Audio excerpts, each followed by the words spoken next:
Hello students, आज हम पढ़ेंगे नाइन्थ क्लास की साइंस की 54th वर्कशीट, जिसका टॉपिक है गुरुत्वाकर्षण और गुरुत्वाकर्षण का सार्वत्रिक नियम। देखो बच्चों, गुरुत्वाकर्षण है क्या। सबसे पहले एक वैज्ञानिक सर आइजैक न्यूटन ने एक सेब को पेड़ से गिरते हुए देखा, तो उन्होंने क्या सोचा कि ये पेड़ ज़मीन की तरफ ही क्यों नहीं आया, आसमान में क्यों नहीं गया। ठीक है ना। अब ऐसा क्यों हुआ, तो उन्होंने एक अनुमान लगाया कि ऐसा इसलिए हुआ क्योंकि पृथ्वी हर एक वस्तु को अपनी तरफ खींचती है, अपनी तरफ आकर्षित करती है। इसी तरह से चांद, जो हमारी पृथ्वी के चारों तरफ चक्कर लगाता है, वो भी उस बल का अनुभव करता है, पर कभी टकराता नहीं। इसी तरह सारे ग्रह भी सूर्य की परिक्रमा करते हैं, पर कभी नहीं टकराते। तो न्यूटन ने इन सभी तथ्यों के आधार पर ये निष्कर्ष निकाला कि विश्व में हर एक वस्तु एक दूसरे को आकर्षित करती है एक ही बल से, और उस बल को कहा गया गुरुत्वाकर्षण बल। ये गुरुत्वाकर्षण बल सभी वस्तुओं को सही रूप से मूव करने में मदद करता है। जैसे सारे हमारे जितने भी ग्रह हैं वो सूर्य से आके नहीं टकराते, या जितने उपग्रह हैं वो ग्रह के साथ नहीं टकराते, या हम धरती के ऊपर एक तरह से चिपके हुए हैं, हम सारे काम करते हैं, पर हम धरती से अलग होकर आसमान में नहीं उड़ते, है ना। तो ऐसा क्यों हो रहा है, ये सब कार्य हो रहे हैं गुरुत्वाकर्षण बल की वजह से। ठीक है। अब इसके बाद एक नियम दिया गया जिसे कहा गया गुरुत्वाकर्षण का सार्वत्रिक नियम। गुरुत्वाकर्षण का सार्वत्रिक नियम क्या कहता है कि इस संसार में प्रत्येक वस्तु अन्य वस्तु को एक ऐसे बल से आकर्षित करती है जो दोनों वस्तुओं के द्रव्यमान के गुणनफल के समानुपाती और उन वस्तुओं के केंद्र के मध्य दूरी के वर्ग के व्युत्क्रमानुपाती होता है, और इसे कहा जाता है गुरुत्वाकर्षण का सार्वत्रिक नियम। यह बल दोनों वस्तुओं को मिलाने वाली रेखा की दिशा में लगता है। देखो कैसे, मान लिया हमारे पास दो वस्तु हैं जिनका द्रव्यमान है m1 और m2, और उनके मध्य की दूरी है d।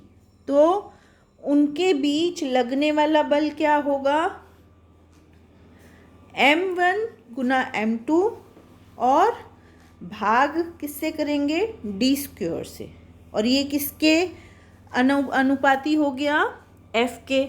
और अनुपात का साइन हटाने के लिए हम यहाँ पर स्थिरांक लगाएंगे जिसे कहा जाएगा g,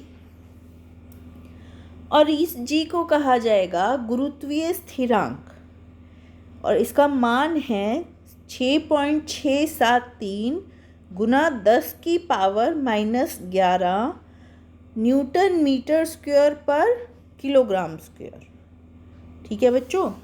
अब इस नियम का क्या फ़ायदा हुआ, इस नियम की वजह से बहुत सारी परिघटनाओं की व्याख्या हो पाई।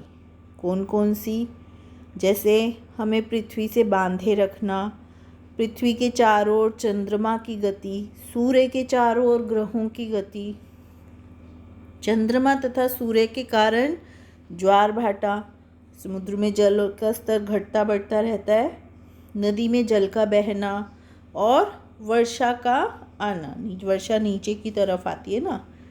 ठीक है बच्चों, तो ये थी वर्कशीट। आओ अब कुछ प्रश्न देखते हैं। सबसे पहला है गुरुत्वाकर्षण का सार्वत्रिक नियम लिखिए। तो गुरुत्वाकर्षण का सार्वत्रिक नियम क्या कहता है, इस संसार में प्रत्येक वस्तु प्रत्येक अन्य वस्तु को एक ऐसे बल से आकर्षित करती है जो दोनों वस्तुओं के द्रव्यमानों के गुणनफल के समानुपाती और उन वस्तुओं के केंद्र के मध्य दूरी के वर्ग के व्युत्क्रमानुपाती होता है। इसे गुरुत्वाकर्षण का सार्वत्रिक नियम कहते हैं। अगला प्रश्न है, गुरुत्वाकर्षण के सार्वत्रिक नियम का क्या महत्व है?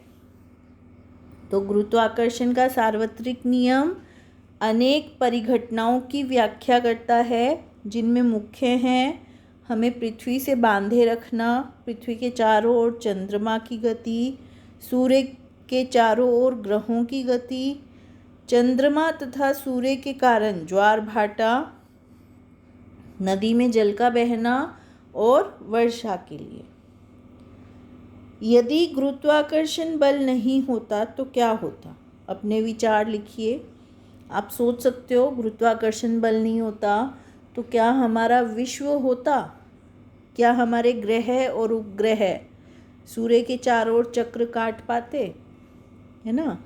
सोचो और लिखो। गुरुत्वाकर्षण बल में G क्या निरूपित करता है? इसका मान कितना है? तो गुरुत्वाकर्षण बल में G सार्वत्रिक गुरुत्वीय स्थिरांक है और इसका मान है 6.673 गुना 10⁻⁻11 न्यूटन मीटर स्क्वायर पर किलोग्राम स्क्वायर। ठीक है बच्चों, तो ये थी हमारी आज की वर्कशीट। आई होप आपको समझ आई होगी और अब आप इसको इजीली कर पाओगे। साथ ही साथ सभी बच्चे अपना ध्यान रखेंगे, हाथ धोएंगे, मास्क पहनेंगे और दूरी बना कर रखेंगे और कोविड-19 से अपनी सुरक्षा करेंगे। थैंक यू बच्चों।